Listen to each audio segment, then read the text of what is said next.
बहुत बढ़िया, very nice. आइए बढ़ते आगे और फोकस करते हैं एम&एम के स्टॉक पर। एम&एम के स्टॉक पर एक दिलचस्प रिपोर्ट आई है और ये रिपोर्ट निकाली है मोतीलाल ओसवाल ने।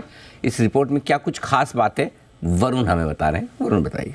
तो अनिल जी, सबसे इंटरेस्टिंग बात इस रिपोर्ट की ये है कि अब तक के एम&एम पे सबसे बड़े टारगेट जो है वो यहाँ मोतीलाल ओसवाल की तरफ से आए हैं। अच्छा। और ये है 2005 रुपये के। ओके, 2000 फर्स्ट टाइम 2000 के ऊपर, फर्स्ट टाइम 2000 के ऊपर किसी ने एम&एम के ऊपर लक्ष्य दिया है। इसमें करीब 214 रुपये के आसपास का SOTP अगर आप देखेंगे तो इनकी जो EPV सब्सिडरी है महिंद्रा इलेक्ट्रिक ऑटोमोटिव लिमिटेड, उसको इन्होंने दिए हैं। इनका कहना है कि पिछले 2 साल में अगर आप देखें तो एम&एम ने निफ्टी को आउट परफॉर्म किया है और ये आउट परफॉर्मेंस जो है आगे भी जारी रहने वाला है।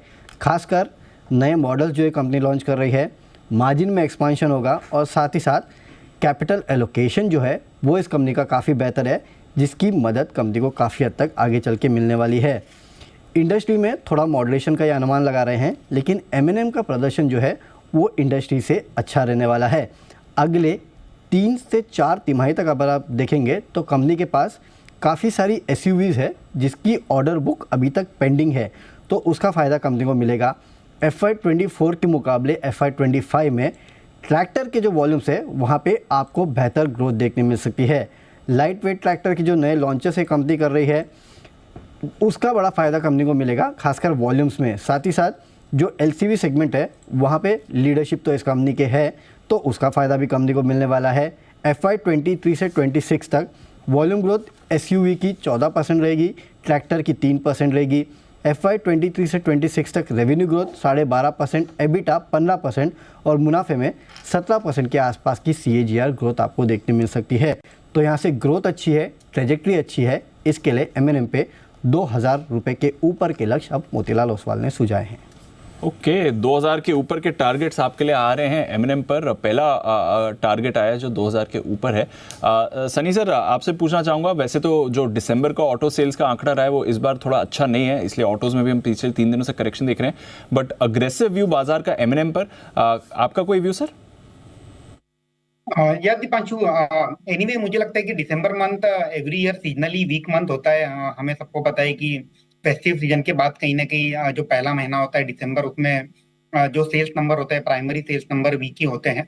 तो मुझे लगता है कि इतना इस पे इम्पोर्टेंस नहीं देना चाहिए। इनफैक्ट जैन फेब मार्च के जो नंबर आएंगे उसमें कहीं ना कहीं फोकस रहेगा। हैविंग सेड दैट, मुझे लगता है कि कैलेंडर ईयर 24 के लिए auto and auto ancillary industry can be one of the leadership sector जो यहाँ से लीडरशिप लेगा in terms of capital appreciation story.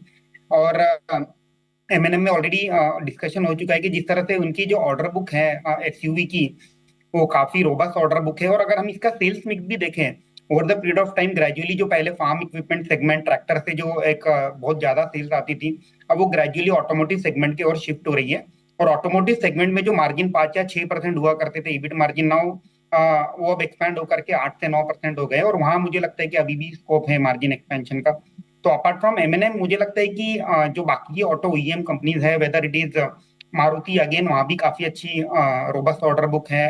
वहां भी हम एक जो पोर्टफोलियो शिफ्ट होते देख रहे हैं प्रीमियम व्हीकल्स के फेवर में। विद जो SUV का पोर्टफोलियो है वो उसमें ग्रो कर रहा है। 50% का ग्रोथ हमने दिसंबर मंथ में भी देखा था, हालांकि एंट्री लेवल सेगमेंट में डीग्रोथ है।